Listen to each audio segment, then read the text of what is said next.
dal leen ak jàmm ci AGT News chaîne bi leen di jox xibaar yi wér te wóor abonné leen ngir dara bañ leen a raw. AGT News daleen ak jàmm mbokki internet yu AGT News. Comme à son habitude Pape Alé Niang def na ay révélation yu am solo jëmale ko ci Ousmane Sonko. Dinañ ci dikk léegi dañuy njëkkee ci ki nga xam ni moo di Mamadou Mbodj di coordonnateur bu F24 moom mi nekkoon invité ca Rewmi TV yëkkate ay kaddu jëmale ko ci situation wu Sénégal mbiri Ousmane Sonko ak stratégie yi nga xam ne président Macky Sall moom la nekkee ci réewum Sénégal. Mamadou Mbodj mu ne Sonko ci boppam moo terroriser pouvoir bi nekk en place ñoom ñëpp seen xel lenn képp moo ci nekk mooy bés bu ñu fi jógee Sonko yore nguur gi lan moo nar a nekk seen ëllëg. mu ne nag au départ président Macky Sall mbirum 3e mandat mi ngi woon ci xel mi daa échoué moo waral mu daal ci renoncé waaye ba tey jilee mu ngi xool naka lay jaaree ngir moom ki mu bëgg daal di fiy toog mu nekk koo xam ne dina dëppoo ak moom loolee moo waral ay mbébétam du leen lu dul daal di fexe ba imposer ki nga xam ni moo koy daal di remplacer. moom jeexalagul mi ngi dëkk ci mbiri Ousmane Sonko mu ne li nga xam ne moom lay dund jamono ji ci lu ñeel wàllum yoon dara dëppoo wu ci ak dëgg. moom nag mi ngi xam le ne ci yoon Ousmane Sonko warul woon nekk contumace waruñ ko woon jugé par contumace ndax xamoon nañ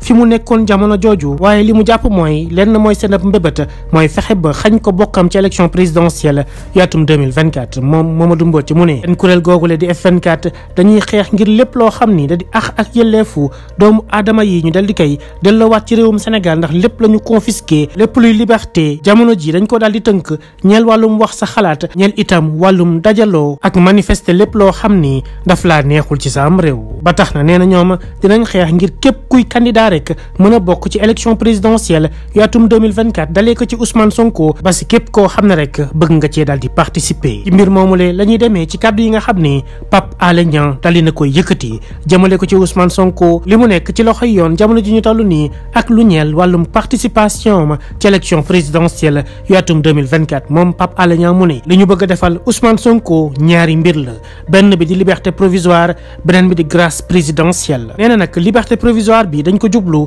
ci dossier bu mujj bi nga xam ni moo ko yóbbu kaso ñeel mbirum càccum téléphone biñ ko doon toppee ba procureur ñëw dolli ci yeneen yi nga xam ne moo tax ñu daal di koy door mandat de dépôt. nee na jamono ji gars yi stratégie bi ñu bëgg a teg ngir xañ Ousmane Sonko bokkam ci élection présidentielle ñaari mbir yooyu la may ko liberté provisoire mu ñibbi këram mën na am ñu mettre ko sous résidence surveillée baa ñu barricade ko waaye beneen bi nga xam ne moo ci dangereux moo di mbirum grâce présidentielle bi buñ ko defalee dafay nekk ci dossier bi doxoon ci digganteem ak Adji Sarr maanaam mbirum Sweet Beauté loolee moo waral Ismaïla Madior Fall di wax ci lu ñeel condamnation bu définitive fële ci Jeune Afrique ngir bu boobaa ñu ne Ousmane Sonko mile bàyyi nañ ko mu ñibbi këram may ko grâce ngir jàmm ak salaam gën koo mën a ñoŋal ci réewum Sénégal fekk ne loolee da koy xañ participation ci élection présidentielle yu atum 2024 ndax ñaari ati kaso yi mu war a tëdd purgé gu ko te bu boobaa loolu mooy nekk li nga xam ne moo koy xañ tikkeem ngir mu bokk ci yooyu la jongante. Pape Alé Niang ma ngay préciser sax ne moom jàpp na ne ay avocat wu Ousmane Sonko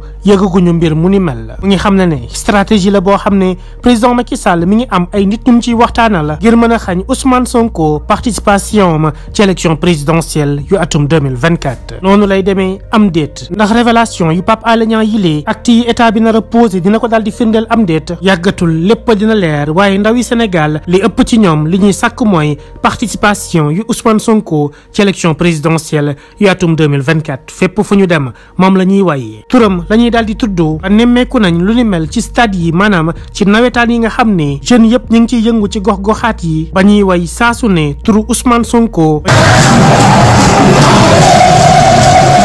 Ousmane Sonko la ñuy way Ousmane Sonko stade bi Sonko la ñuy réclamé Sonko jur na sax yenn ay mesures yoo xam ne kilifa yi yëngu ci lu ñeel wàllum football fële ca Kolda ñoom dañ cee daal di réagir di xamle ne seen i yëngu-yëngu jotewul dara ak lu ñeel wàllum politique fas yéene see teg ay daan bépp équipe boo xam ne sa ay supporters duggati nañ ci lu ñeel mbir yooyu nga xam ne dafay xeetoo ak politique. waaye nag benn laaj dong moo sampu mooy ndaw ñi bu ñu mënatul am marche pacifique génn wax seen xalaat naqarlu itam li leen neexul ci seen am réew lépp nag ñu teg ko ci jàmm ak salaam ndax nawetaan yi nga xam ne dajaloo lay doon du nekk occasion pour ñoom ngir la nga xam ne moom la ñu waroon def ci mbedd yi en toute liberté daal di koy transformer ay wayu jàmm ak salaam di exiger libération bu Ousmane Sonko mi nga xam ni moo di seen ab leader lu ci nekk rek am na place am waaye bu dee liberté yi dañ koo daal di privé ndax ndaw ñi duñu transposer la nga xam ne moom la ñu waroon way ci manifestation pacifique yi yóbbu ko ci stade yi ngir àdduna wërngal képp mën a dégg li nga xam ni moo di seen ab naqaru xol ak itam la ñu yéene seen leader di Ousmane Sonko muy mu génn kaso bi te bokk ci élection présidentielle yu atum 2024 comme ni ko F24 di xeexee ak képp koo xam ni saw baat dañ koy dégg fu ne comme ku ci mel ni Pape Alé Niang révélation yi nga xam ni daal dina ko ciy def. Sonko la ñuy réclamer Sonko yàlla ko may.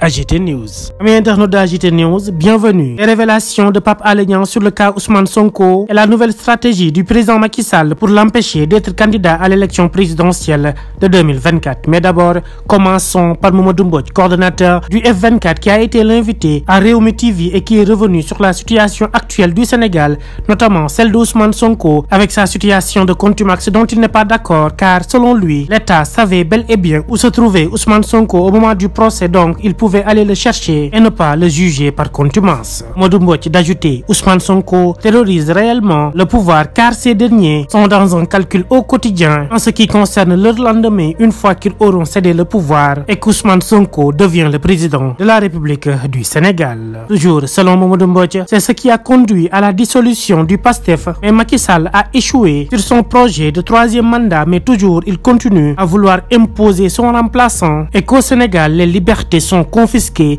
notamment celle d'expression, de réunion et de manifestation. Raison pour laquelle le F24 compte mener le combat pour que tous les candidats soient éligibles, en l'occurrence Ousmane Sonko et tout autre qui aura déclaré sa candidature. C'est cette question de candidature qui a poussé Pape Alé Niang à mener ses investigations jusqu'à trouver une nouvelle stratégie mise en place pour éliminer Ousmane Sonko. C'est pourquoi il révèle que dans les jours à venir, Ousmane Sonko pourrait bénéficier d'une liberté provisoire, mais aussi d'une grâce présidentielle. Selon lui, c'est la stratégie du pouvoir pour faire croire aux Sénégalais qu'ils sont en train de cultiver la paix entre le pouvoir et Ousmane Sonko, alors que c'est tout à fait le contraire. Il voudrait l'empêcher d'être candidat à l'élection présidentielle de 2024 avec la grâce présidentielle sur le dossier Ousmane Sonko Adji Sarr. La liberté provisoire va concerner le nouveau dossier avec le vol de téléphone et les autres charges qui l'ont conduit en prison actuellement. Et s'il obtient la grâce présidentielle, c'est comme si la condamnation était définitive et qu'Ousmane Sonko devrait purger les 2 ans avant de redevenir éligible à une quelconque élection. C'est pourquoi, selon Pape Alé Niang, Ismaïla Madior Fall, ministre de la Justice, garde des Sceaux, est parti jusqu'à Jeune Afrique pour affirmer que la condamnation d'Ousmane Sonko est définitive. C'est la raison pour laquelle Pape Alé Niang met en garde et selon lui, même les avocats d'Ousmane Sonko ne seraient pas encore au courant de ces révélations. Quelle sera la suite des événements dans les jours à venir? Nous en saurons plus. Mais notons qu'Ousmane Sonko, sa candidature et sa libération est vivement souhaitée par la jeunesse sénégalaise, raison pour laquelle les derniers jours on assiste durant les navetanes et matchs de football organisés entre quartiers au Sénégal, les jeunes qui scandent le nom de ce dernier pour exiger sa libération. Ousmane Sonko la ñuy way Ousmane Sonko instant bi Sonko la ñuy réclamer Sonko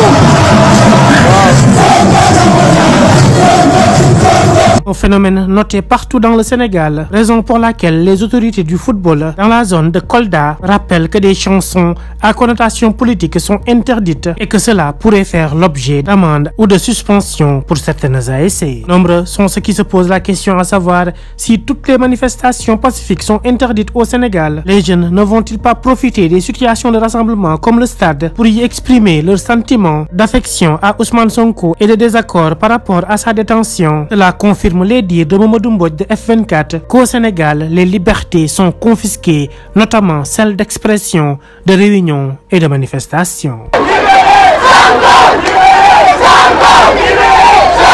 AGT News.